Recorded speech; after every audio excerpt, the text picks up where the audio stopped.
अस्सलाम वालेकुम, क्या हाल चाल है आप सबकी। उम्मीद करती हूँ ठीक ठाक होंगे। तो जनाब आजकल ना हमें सच बोलने का बड़ा शौक़ हुआ है। आप अगर सोशल मीडिया खोल कर देख लें तो आपको बहुत सारी ऐसी स्टोरीज़ मिल जाएंगी, ऐसे चैनल्स मिल जाएंगे जहाँ पे लोग लोगों की ज़िंदगियों की से पर्दा उठा उठा के ये बताने की कोशिश कर रहे हैं कि भाई फ़लान शोहर ने अपनी बीवी को तलाक क्यों दे दी और फ़लाँ शख्स ने दूसरी शादी क्यों कर ली, हम आप तक सच पहुंचा रहे हैं, वगैरह वगैरह। इस तरह की बड़ी सारी न्यूज़ सर्कुलेट कर रही होती हैं। तो कुछ दिन पहले ना मैं इसी बारे में सोच रही थी और मैंने सर से बात की। मैंने कहा जो लोग सच बोलते हैं उनकी ज़िंदगी तो बड़ी मुश्किल होती है। तो कहने लगे कि नहीं, सच बोलने वाले की ज़िंदगी तो बहुत आसान होती है। हाँ, लेकिन जो इंसान दूसरे लोगों के बारे में सच बोलता है उसकी ज़िंदगी थोड़ी मुश्किल होती है। उसकी ज़िंदगी ऐसे होती है जैसे आप बहुत सारे लोगों के कांटे जो है ना वो अपनी दामन में जमा करते हो, और जब आप कांटे जमा करते हो तो फिर ज़ाहिर है आपको तकलीफ़ तो होगी, चुभेंगे, तकलीफ़ होगी। तो अब ये ना बड़ी अहम बात है, इसमें बड़े सारे पहलू हैं। सबसे इम्पॉर्टेंट पहलू तो ये हमारी इंटेंशन क्या होती है, हम क्या चाह रहे होते हैं। क्या हम उस बंदे की हेल्प करना चाहते हैं? अगर तो हमारी इंटेंशन हेल्प करने की होती है तो फिर तो डायरेक्टली हम उस बंदे से कांटेक्ट करें और उसको हेल्प ऑफर कर दें। लेकिन क्लियरली ऐसा होता नहीं है। हम लोग समहाउ दूसरे लोगों की ज़ाती ज़िंदगी के पर्दे हटा के और उनके बारे में बातें करके, उनको एक्सपोज करके अपनी सेल्फ सेटिस्फेक्शन चाह रहे होते हैं। हम अपने आप को सेटिस्फाई कर रहे होते हैं।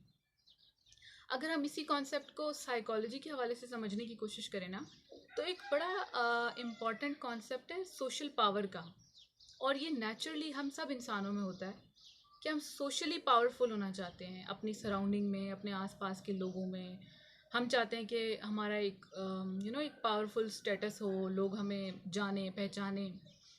तो अब जनरली तो आपकी ज़िंदगी की जो अचीवमेंट्स होती हैं, जो आपने कामयाबियाँ हासिल की होती हैं या कुछ अपनी ज़िंदगी से सीखा होता है, वो चीज़ आपको सोशली पावर दे रही होती है। फॉर्चुनेटली और अनफॉर्चुनेटली हमारी सोसाइटी में ऐसा ही है। लेकिन क्योंकि हम ऐसा कुछ अचीव करना, कुछ ज़िंदगी में कहीं पहुंचना,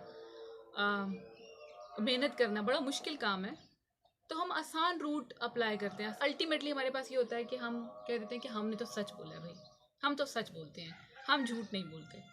तो अब वो जो सच का लिबादा ओढ़ के जब हम लोगों को डिग्रेड करना शुरू कर देते हैं, तो उसमें एक साइलेंट मैसेज ये होता है कि भाई फ़लाँ इंसान जो है जिसके बारे में हम बात कर रहे हैं वही गलत है, हम ठीक हैं, हमारे साथ कोई मसला नहीं है, हम परफेक्ट हैं।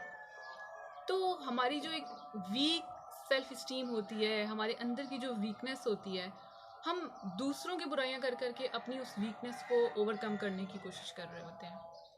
और जैसे मैंने शुरू में सर जी की बात शेयर की जिसमें उन्होंने कहा कि भाई ये आपके लिए मुश्किल है, ये इस तरह है कि आप कांटे जमा कर रहे हो। हम जब दूसरों के कांटे जमा कर रहे होते हैं तो हमें ही चुभेंगे, बिकॉज जितना टाइम हम, जितनी एनर्जी हम दूसरे लोगों के बारे में बात करने में, उनके बारे में सोचने में इन्वेस्ट करते हैं, वो सारा टाइम हमारी ज़ात पे नहीं लग रहा है।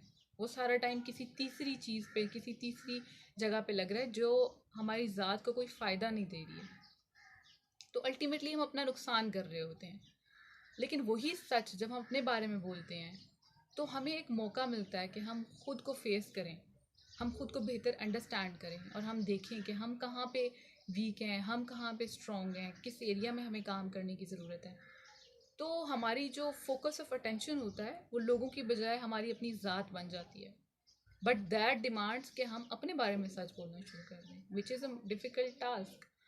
तो ये बहुत ज़रूरी है कि सच बोलने की इजाज़त तो हमें दे दी गई है, लेकिन ये भी समझना ज़रूरी है कि भाई सच अपने बारे में बोलें, दैट विल हेल्प अस। ठीक है, लोगों के बारे में सच बोलना हमारे लिए नुकसान का बायस होगा, हमें खुद से दूर कर देगा, जो कि हम नहीं चाहते। आप लोग बहुत खुश रहें और अपनी राय का इज़हार ज़रूर करें। वीडियोज़ अपने दोस्तों के साथ ज़रूर शेयर किया करें।